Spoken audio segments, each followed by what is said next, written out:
सोचो अगर किसी देश की गवर्नमेंट एक दिन अनाउंस करे कि हम रेगिस्तान में लाखों खरगोश छोड़ने वाले हैं, तो पहला रिएक्शन क्या होगा? ज्यादातर लोग कहेंगे ये मजाक है क्या, क्योंकि दुनिया के कई देशों में रैबिट्स को एक कीट माना जाता है। एग्जाम्पल के लिए ऑस्ट्रेलिया को ही देख लो, वहाँ खरगोश की पॉपुलेशन इतनी ज्यादा हो चुकी है कि उन्हें खेतीबाड़ी और एनवायरनमेंट के लिए तबाही का सबब माना जाता है। लेकिन एक जगह ऐसी भी है जहाँ खरगोश प्रॉब्लम नहीं सॉल्यूशन बन गए, और वो जगह है चाइना का कुबुकी रेगिस्तान। यहाँ चाइना ने पिछले कई दशकों में लाखों खरगोश छोड़े हैं, पर सोचने वाली बात यह है कि आखिर चाइना ने रेगिस्तान में लाखों खरगोश छोड़े ही क्यों? तो हेलो दोस्तों, स्वागत है आपका सीखोगे ऑफिशियल शो डेली पंच में। चलिए समझते हैं। चाइना के इनर मंगोलिया एरिया में एक बड़ा रेगिस्तान है, कुबुकी डेजर्ट। कुछ दशकों पहले तक इस रेगिस्तान को सी ऑफ डेथ कहा जाता था, क्योंकि हर साल ये लाखों एकड़ जमीन को निगल रहा था। इस प्रोसेस को कहते हैं डेजर्टिफिकेशन, यानी उपजाऊ जमीन का धीरे धीरे रेगिस्तान में कन्वर्ट हो जाना। 1950s और 1960s में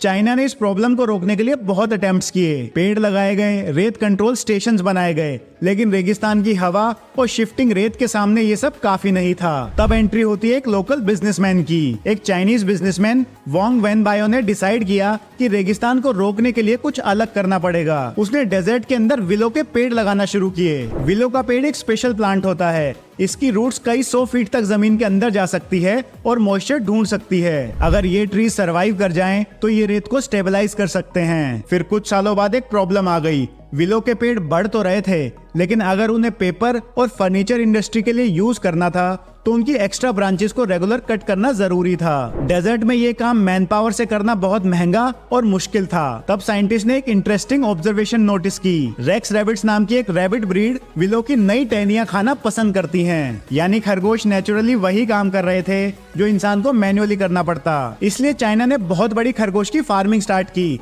खरगोशों को डेजर्ट के कंट्रोल फार्म्स में डाला गया और यहीं से इकोसिस्टम चेंज होना शुरू हुआ। वो नई टहनियां खाते गए और पेड़ का मेन तना और ज्यादा स्ट्रॉन्ग और मोटा होता गया। इससे पेपर इंडस्ट्री को अच्छा रॉ मटेरियल मिलने लगा। लेकिन असली मैजिक यहाँ से शुरू हुआ। खरगोश का वेस्ट यानी डंग एक नेचुरल फर्टिलाइजर बन गया। जैसे जैसे रैबिट्स बढ़े, वैसे वैसे मिट्टी की फर्टिलिटी भी बढ़ने लगी और पेड़ के बीज उनके डंग के साथ वापस मिट्टी में गिरते गए और नए पौधे आने लगे। धीरे धीरे वहाँ ग्रास लैंड्स डेवलप होने लगे। विलो के पेड़ों ने रेत को स्टेबलाइज किया और खरगोशों ने मिट्टी को फर्टाइल बना दिया। जहाँ सिर्फ रेत थी, वहाँ ग्रीनरी दिखने लगी। और इसी वजह से एक वक्त का सी ऑफ डेथ आज सी ऑफ लाइफ के नाम से जाना जाता है ना? कमाल की लर्निंग। तो आप भी वीडियो